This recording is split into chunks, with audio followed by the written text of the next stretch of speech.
এক গ্রামে ছিল এক ছোট্ট ছেলে, নাম ছিল ওমর। ওমর ছিল খুবই ভালো মনের, সদয় এবং দয়ালু। সে প্রতিদিন মসজিদে যেত এবং সেখানকার দানের বক্সে কিছু না কিছু দান করত।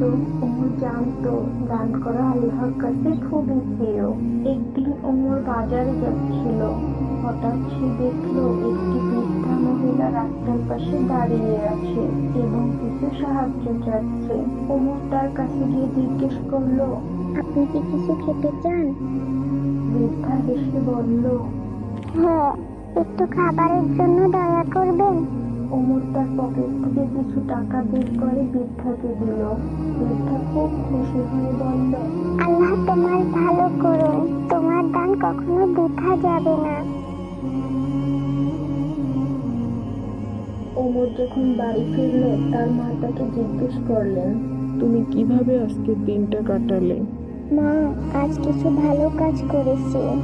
আল্লাহ চাইলে আমার দান কখনো বৃথা যাবে না। তার মা হাসি মুখে বললেন, দয়া, সদয় এবং ভালো কাজ করার জন্য আল্লাহ নিশ্চয়ই তোমাকে অনেক বড় পুরস্কার দেবেন। এই গল্পটি শেখায় যে আল্লাহর পথে চললে ও দান করলে মহান